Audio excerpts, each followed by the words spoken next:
இன்னைக்கு வந்து ஒரு சின்ன லஞ்ச் மெனு தான் பார்க்க போகிறோம். நிறைய பேச்சுலர் வந்து ஒன் பாட் ரெசிபி போடுங்கக்கான்னு சொல்லி கேட்டிருந்தேங்க.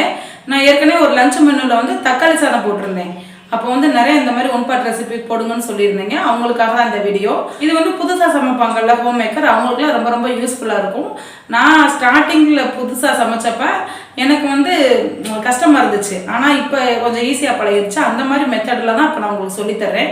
அப்புறம் நிறைய ஃப்ரெண்ட்ஸ் வந்து குழம்பு பொடி ரெசிபி கேட்குறீங்க. நான் இப்போ தான் மசாலா அரைச்சேன். எனக்கு ஒரு வாட்டி அரைச்சோம்னா கிட்டத்தட்ட ஒரு 3 மாதம் வரைக்கும் வரும். இருந்தாலும் நிறைய ஃப்ரெண்ட்ஸ் கேட்கறதுனால நான் அடுத்த வாரம் வந்து வீடியோ போடலான் இருக்கேன். கண்டிப்பாக சீக்கிரமாக குழம்பு பொடி ரெசிபி வீடியோ நம்ம சேனலில் வந்துடும். வீடியோக்குள்ளே போகிறதுக்கு முன்னாடி ஒரு சில இன்ஃபர்மேஷனை வந்து உங்க கூட ஷேர் பண்ணலாம்னு நினைக்கிறேன். ஒரு சில ஃப்ரெண்ட்ஸ் கேட்டிருந்தாங்க, அக்கா நீங்கள் போகிற ஹிஜாப் கலெக்ஷன் பற்றி வீடியோ போடுங்கன்னு சொல்லிட்டு. இப்போ நான் போட்டிருக்க ஹிஜாப் வந்து ஈஸி ஷாப்பிங் அப்படிங்கிற வாட்ஸ்அப் குரூப்பில் வந்து நமக்கு சென்ட் பண்ணியிருக்காங்க. அல்ஹம்துலில்லாஹ் போட்டிருக்கவே ரொம்ப நல்லா இருக்கு. நமக்கு வந்து அவங்க 2 ஹிஜாப் சென்ட் பண்ணியிருக்காங்க. ஒன்று வந்து லைட் பிங்க் கலர், இன்னொன்று வந்து ஸ்கை ப்ளூ கலர். இந்த லைட் பிங்க் அப்படின்னா சிம்பிள் அண்ட் நீட்டாக இருக்குது. நம்ம ஒரு ஃபங்க்ஷனுக்கு வந்து நீட்டாக போகணும்னு நினச்சா இந்த மாதிரி ட்ரை பண்ணி பார்க்கலாம். பார்க்கவே கொஞ்சம் டிசைன்லாம் முன்னாடி ஒரு ஹார்ட் ஷேப்பில் போட்டிருக்கு. அப்புறம் வந்து ஸ்கை ப்ளூ கலர், இது வந்து நம்ம வீட்டில் யூஸ் பண்ணிக்கிறலாம். நம்ம ரஃப் யூஸாக போட்டுக்கிறலாம். காட்டனாக இருக்கிறதுனால நமக்கு வீட்டில் யூஸ் பண்ணுறதுக்கு ரொம்ப கம்ஃபர்டபுளாக இருக்கும். அதே மாதிரி ஈஸி ஷாப்பிங்கில் வந்து ரீசெல்லர்ஸ் இருக்குது. உங்களுக்கு இன்ட்ரெஸ்ட் இருந்துச்சுன்னா நீங்கள் வந்து ட்ரை பண்ணி பாருங்கள். நான் எல்லா லிங்க்குமே வந்து கீழே டிஸ்கிரிப்ஷனில் ஷேர் பண்ணுறேன். Tell me what's wrong and why you never said you felt that way. Guess you're trying to stay strong and fake a smile until I look away. But I've known you too long, it hurts to watch your blue eyes fade to gray as you fade away, as you fade away.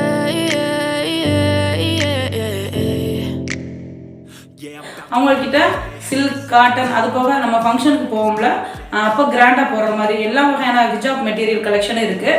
அது போக புர்கா எல்லாமே இருக்குது. டிஸ்கிரிப்ஷனில் எல்லா டீட்டெயில்ஸும் கொடுக்குறேன். உங்களுக்கு பிடிச்சிருந்துச்சுன்னா நீங்கள் வந்து ஆர்டர் பண்ணிக்கலாம். நிறைய ஆர்டர் பண்ணிக்கலாம், இல்லை 1-2 பீஸ் வேணும்னாலும் ஆர்டர் பண்ணிக்கலாம். நான் எல்லா டீட்டெயில்ஸும் வந்து கீழே கொடுக்குறேன். ஃபஸ்ட்டு லஞ்சை ஸ்டார்ட் பண்ணுறதுக்கு முன்னாடி டீ போட்டுடலாம். நமக்கு டீ தான் மெயின். அதுக்கப்புறம் பாசுமதி அரிசி இப்போ ஊற வச்சா நம்ம வந்து சாப்பாடு செய்கிறதுக்கு சரியாக இருக்கும். நான் வந்து 2 கப் பாசுமதி அரிசியை 2-3 வாட்டி தண்ணியில் சுத்தம் பண்ணிவிட்டு அரிசி மூழ்கிற அளவுக்கு தண்ணி சேர்த்து ஊற வச்சுருக்கேன். 2 கப் பாசுமதி அரிசி எடுத்துருக்கிறதுனால 3 கப் அளவுக்கு தண்ணி அளந்து வச்சிடுறேன். நான் சொன்ன அளவு எல்லாமே 3-4 பேர் சாப்பிட்ற அளவுக்கு சரியாக இருக்கும். நீங்கள் உங்கள் ஃபேமிலியில் எத்தனை பேர் இருப்பாங்களோ அதுக்கேற்ற மாதிரி அட்ஜஸ்ட் பண்ணி சேர்த்துக்கோங்க.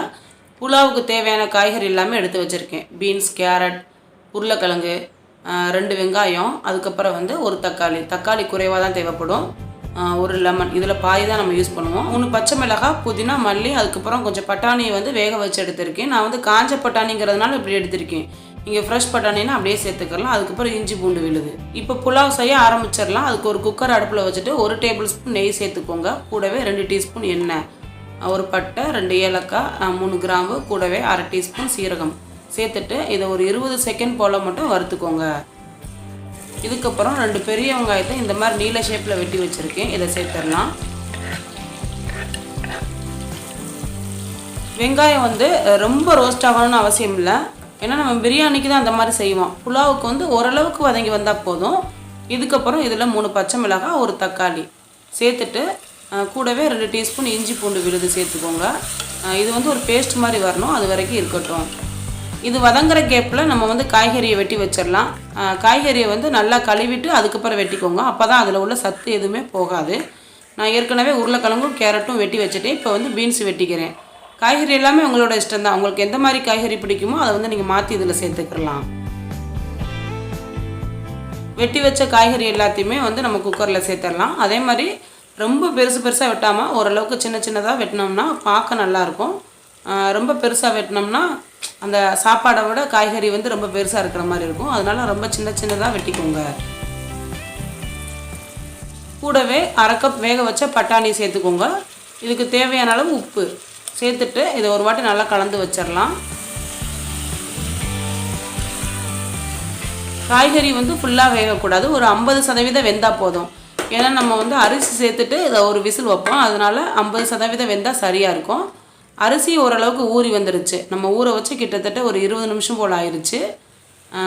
காய்கறி பாருங்கள் ஓரளவுக்கு வெந்து வந்திருக்குல்ல. இன்னொரு சைடு வந்து எனக்கு முட்டை வெந்துக்கிட்டு இருக்கு எக் ரோஸ்ட்டு போடுறதுக்கு. இந்த ஸ்டேஜில் நம்ம ஊற வச்சுருக்கோம்ல அரிசி, அதை வந்து தண்ணியை வடிச்சிட்டு இதில் சேர்த்துக்கோங்க. கூடவே நம்ம அளந்து வச்சோம்ல 3 கப் அளவுக்கு தண்ணி, அதையும் சேர்த்துடலாம். பாதி எலுமிச்சம்பழத்தோட சாறு. எலுமிச்சம்பழத்தில் வந்து விதைகள் எதுவும் இல்லாத மாதிரி பார்த்துக்குங்க. அது இருந்துச்சுன்னா புலாவ் வந்து கசக்கும். ஒரு வாட்டி கலந்துட்டு இதுக்கப்புறம் நம்ம வந்து உப்பை செக் பண்ணிடலாம்.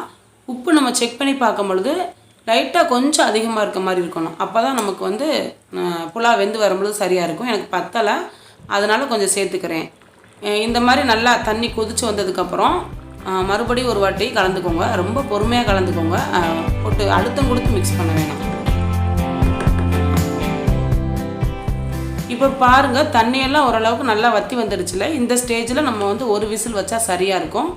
நீங்கள் தண்ணி சேர்த்ததுக்கப்புறம் 2 விசில் அப்படியே வைக்கிறதா இருந்தாலும் வச்சுக்கிடலாம். எதுவாக இருந்தாலும் நம்மளோட விருப்பம் தான். ஆனால் இந்த மாதிரி செய்யும் பொழுது புலாவ் வந்து ரொம்ப நேரம் ஆனாலும் ஒரு மாதிரி சாப்பாடு வந்து அப்படியே இருக்கும்.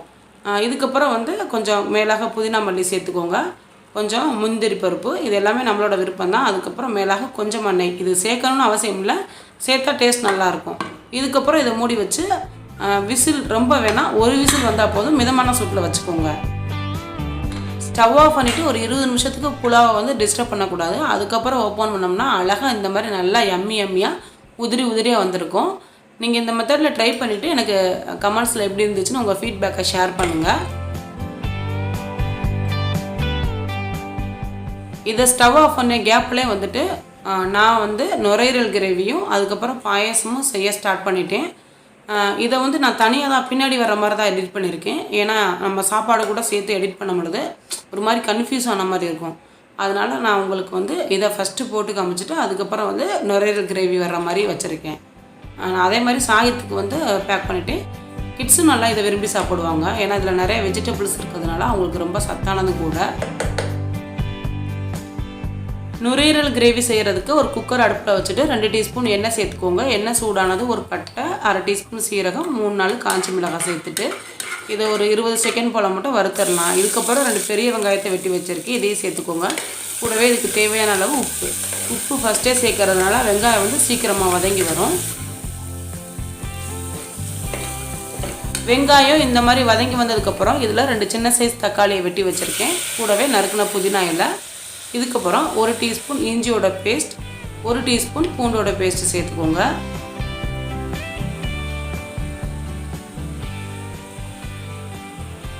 இஞ்சி பூண்டு விழுது சேர்த்ததுக்கப்புறம் இதை ஒரு வாட்டி கலந்து வச்சிடலாம். அந்த வெங்காயம் தக்காளியோட பச்சை வாசனை எல்லாம் போனதுக்கப்புறம் இதில் ஒரு நுரையீரலை சுத்தம் பண்ணி வச்சுருக்கேன், இதை சேர்த்துடலாம்.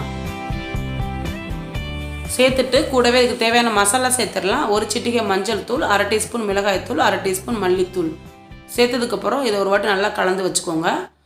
மசாலாவோட பச்சை வாசனை போகிற வரைக்கும் இருக்கட்டும். விசில் போட வேணாம், கொஞ்சம் நேரம் மூடி வச்சா போதும்.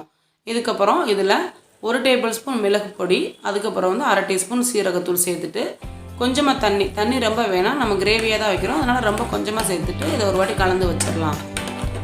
இதுக்கப்புறம் இதை மூடி வச்சு விசில் போட்டுக்கோங்க. கிட்டத்தட்ட 4-5 விசில் வரைக்கும் சரியாக இருக்கும். மீடியம் ஃப்ளேமில் வச்சுக்கோங்க. நம்ம மட்டன்லாம் வேக வைப்போம்ல அந்த டைம் தான் ஆகும், கிட்டத்தட்ட அது மாதிரி இருக்கும். ஒரு சைடு பார்த்தோம்னா முட்டையும் நமக்கு ரோஸ்ட் பண்ணிக்கிட்டு இருக்கேன். இது வந்து ரொம்ப பிளெயினாக செய்கிற முட்டை தான். முட்டையை வேக வச்சுட்டு அதுக்கப்புறம் வந்து கட் பண்ணி மிளகாத்தூள், மஞ்சள் தூள், பெப்பர் சேர்த்து ரோஸ்ட் பண்ணுறது. இதை வந்து நான் வீடியோ எடுக்கலை. சாயத்துக்கோ ஸ்கூல் லஞ்ச் பேக் பண்ணியாச்சு. அவனுக்கு வந்து புலாவ், அதுக்கப்புறம் முட்டை, அதுக்கப்புறம் வந்து கொஞ்சம் கிஸ்மிஸ் நட்ஸ் வச்சுருக்கேன். நுரையீரல் விசில் வர்ற கேப்பில் வந்து நம்ம பாயசம் செஞ்சிடலாம். ஒரு பாத்திரத்தில் பாலும் ஜவ்வரிசி வந்து வேக வச்சுருக்கேன். இது வந்து ஜவ்வரிசி ஊற வச்சு வேக வைக்கிறது. அதுக்கப்புறம் 2 டீஸ்பூன் ரவை சேர்த்துக்கோங்க. இதை ஒரு வாட்டி கலந்து வச்சிடலாம். இந்த ரெசிபி நம்ம சேனலில் ஏற்கனவே இருக்குது, அதனால தான் நான் ஃபுல் வீடியோவாக ஷூட் பண்ணலை. இதுக்கப்புறம் இதில் தேவைக்கேற்ப சர்க்கரை சேர்த்துக்கோங்க. 3/4 கப்லேருந்து 1 கப் வரைக்கும் சர்க்கரை சேர்த்தா சரியாக இருக்கும். உங்களோட இனிப்புக்கு ஏற்ற மாதிரி அட்ஜஸ்ட் பண்ணி போட்டுக்கிறலாம். இதை ஒரு வாட்டி நல்லா கலந்து வச்சிடலாம். சாகித்து வந்து ஸ்கூலுக்கு பாயசம் அன்றைக்கி வேணான்னு சொல்லிட்டான். எப்போயுமே நல்லா சாப்பிடுவான். இன்றைக்கி காலையில் பிரேக்ஃபாஸ்ட்டாக சாப்பிட்டுக்கிறேன்னு சொன்னால் அதுக்கப்புறம் கொஞ்சம் ஏலக்காய் தூள் சேர்த்துக்கோங்க. இதை ஒரு வாட்டி கலந்து வச்சுட்டு ஒரு 2 நிமிஷம் வரைக்கும் இருந்தால் நமக்கு சூப்பராக பாயசம் ரெடி ஆயிரும். இதுக்கப்புறம் இதை ஃபுல்ஃபில் ஆக்கிறதுக்காக நம்ம வந்து இதுக்கு சின்னதாக ஒரு தாளிப்பு கொடுக்கணும். அதுக்கு ஒரு பேன் அடுப்பில் வச்சுட்டு 2 டேபிள் ஸ்பூன் நெய் சேர்த்துக்கோங்க. நெய் உருகுனதும் இதில் வந்து கொஞ்சமாக முந்திரி, அதுக்கப்புறம் வந்து கூடவே கொஞ்சமாக வந்து கிஸ்மிஸ் சேர்த்துக்கிறேன். நட்ஸ் எல்லாமே உங்களோட விருப்பம்தான், நீங்கள் எக்ஸ்ட்ரா எது வேணாலும் சேர்த்துக்கலாம். பாதாம், பிஸ்தா, அப்புறம் வந்து குங்குமப்பூ கூட அதில் சேர்த்துக்கலாம், டேஸ்ட் நல்லாயிருக்கும். இதுக்கப்புறம் நம்ம பாயசம் ரெடி பண்ணி வச்சுருந்தோம்ல அதை அதில் சேர்த்துடலாம். கடைசியாக நமக்கு நெய் சேர்த்து தாளிக்கிறதுனால டேஸ்ட் நல்லாயிருக்கும். பாயசம் எவ்வளோ க்ரீமியாக இருக்குன்னு பாருங்கள். நான் எப்போயுமே சேமியா பாயசம் செய்வோம்ல அதில் வந்து நம்ம ஜவ்வரிசி இந்த அளவுக்கு சேர்க்க மாட்டோம், கொஞ்சம் குறைவாக சேர்ப்போம். நான் ஜவ்வரிசியை தேடி தேடி சாப்பிடுவேன். ஆனால் இதில் நமக்கு ஸ்பெஷல் பாயசம் ஏன்னா ஃபுல்லாகவே ஜவ்வரிசி தான், நம்ம சேமியா எதுவுமே சேர்க்கலை. நான் ஏற்கனவே போட்ட ரெசிபியை வந்து கமெண்ட்ஸில் பின் பண்ணி வைக்கிறேன். இப்போ வந்து நமக்கு நுரையீரலும் விசில் போய் ரெடி ஆயிடுச்சு. ஓப்பன் பண்ணி பார்த்துடலாம். நல்லா பாருங்கள் எவ்வளோ நல்லா இதுவும் கிரேவியாக வந்திருக்குது. இது ஒரு சிம்பிளான லஞ்ச் மெனு தான். நம்ம காலையில் அவசரத்துக்கு செய்கிறப்போ நமக்கு கண்டிப்பாக இந்த மாதிரி ஈஸியாக செஞ்சிடலாம். நீங்கள் ஒரு 7 மணிக்கு வேலை ஸ்டார்ட் பண்ணால் கூட ஒரு 8 மணிக்குள்ள 1 மணி நேரத்துக்குள்ள முடிச்சிடலாம். ஆனால் பிளானை வந்து நம்ம முத நாளே ரெடி பண்ணி வைக்கணும். இல்லை லஞ்ச் பண்ணுறேன்னு சொல்லிட்டு யோசிச்சு வச்சா தான் முடியும், இல்லாட்டி பண்ண முடியாது. கூடவே கொஞ்சம் ஆனியன் ரைத்தாவும் வச்சுருக்கேன். இது நம்ம எல்லாருமே செய்கிறதுங்கிறதுனால இதை வந்து நான் தனியாக கட் பண்ணுறதெல்லாம் வீடியோ எடுக்கலை. பாருங்கள் நம்மளோட லஞ்ச் மெனு வந்து ரொம்ப ரொம்ப சூப்பராக அழகாகவே ரெடி ஆயிடுச்சு. எனக்கு இந்த ஜவ்வரிசி பாயசத்தை பார்க்கும்போது தான் கண்ணு உறுத்திக்கிட்டே இருக்குது, எப்போ குடிப்போம் அப்படின்னு தோணுது. சீக்கிரமாக லஞ்செல்லாம் பேக் பண்ணி கொடுத்துட்டு நம்ம ஃபஸ்ட்டு வந்து ஒரு டம்ளர் ஃப்ரீயாக உட்காந்து குடிக்கணும். அப்போ தான் அது நல்லா சாப்பிட்ட மாதிரி ஒரு மனசு திருப்தி இருக்கும்.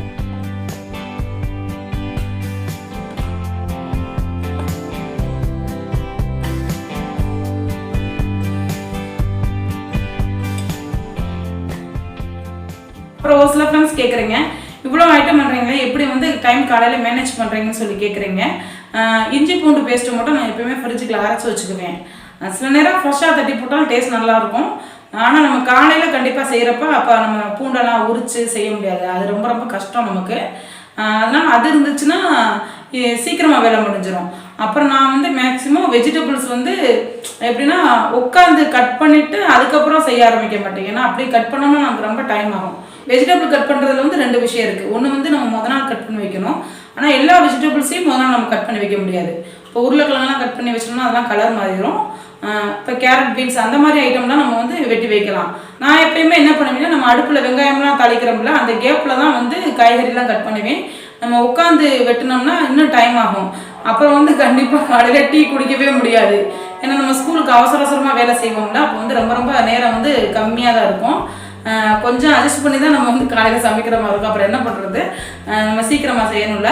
அதெல்லாம் கண்டிப்பாக உங்களுக்கு இன்னொரு வீடியோவில் நான் வந்து ஷேர் பண்ணுறேன். ஓகே ஃப்ரெண்ட்ஸ், இன்னொரு வீடியோவில் உங்களை பார்க்கலாம். Tata bye. அண்ட் சமையலுக்கு புது மேசியாக கட்டும்.